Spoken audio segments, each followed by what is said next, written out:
Yo, what's up, sleepers? It's your boy, Ed Bedhead, and today we cover another legendary band. For this review, I cover the first 6 Rolling Stones albums that came out. I will, however, not be covering any remixes or deluxe versions of these albums. However, we will be taking a look at the remastered version since that was available on Spotify. Now that we got the rules out of the way, let's rock.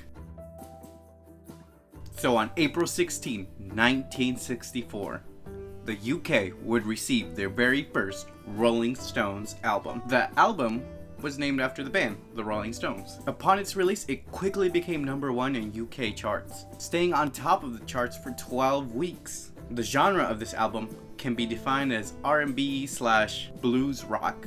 For it being the very first album, it sounds really good. A lot of the songs on the album were covers though, but there are still a lot of musicians who start off that way today. But for the lack of original songs they made up for it with their covers. They performed them with a different style and fresh look that the nation hadn't seen before. This was a fun album to me, and it seemed like the band was trying to figure out who they were and what they wanted to be. I strongly recommend it for anyone who's trying to listen to some rock blues. My favorite song on the album was Carol. Cool rock song that kind of sounds like Johnny B. Good, and I absolutely love the energy in it. So after the success of their first album, the Rolling Stones quickly got to work on an LP. It was released on October 17, 1964, and the band made 3 original songs for it. However, it was their cover of their song, It's All Over Now, that put them back on the UK charts. This album falls into the blues rock genre, and needless to say, they were the best at this genre. The band was a lot more confident in their sound, and it definitely shows in this album, unafraid of what it is. I'll recommend it to anyone who wants to listen to any slow blues rock songs, but my favorite song on the album was Congratulations. It's a somber song, sarcastically congratulating someone about breaking a heart. I think it's a feeling most of us have experienced after a breakup, feeling upset and sad about it. And in this song, it's a good way of pretty much putting those emotions out there. The next album to be released by the Rolling Stones was sort of a continuation of the first album. It was literally called The Rolling Stones No. 2. It was released on January 15, 1965. And the genre is just like the first, R&B/blues rock covers. And it rightfully spent 10 weeks on the top of the UK charts. I definitely enjoyed this album, more so than the first 2. They kind of figured out their sound and expanded on that during this album.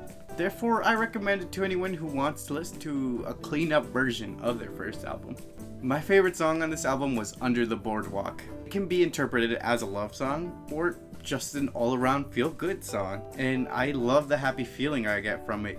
If you're enjoying this video so far, make sure to leave a like, comment down below on what your favorite Rolling Stone song is, and subscribe if you're new to the channel. The next album to be released was called The Rolling Stones Now. It was released on February 13, 1965.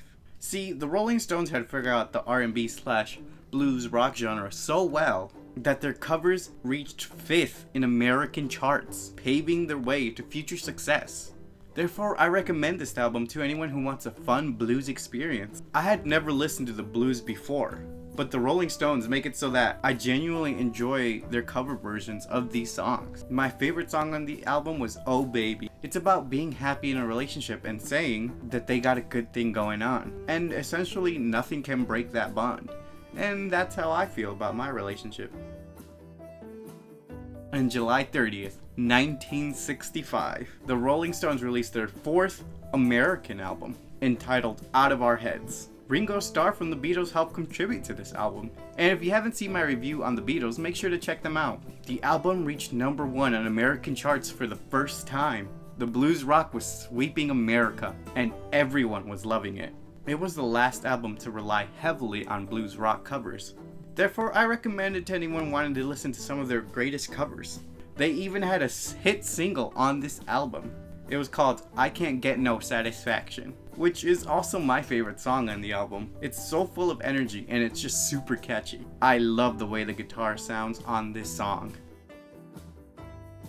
And lastly for this video is an American album not many people regard as too important. On December 4th, 1965, The Rolling Stones released December's Children and Everybody's. Mick Jagger and Keith Richards wrote half the songs themselves. However, the reason many disregard this album is because the band themselves saw it as an unofficial album. It was more of a collection of UK songs that were unreleased in America. This is due to the fact that at the time, America was in a British band frenzy. And to appease so much demand, this album was released for that market. Though the album did only reach 4th on US charts, I will recommend this album because of a single on it. It's called Get Off My Cloud. It was their second consecutive single to top the US charts.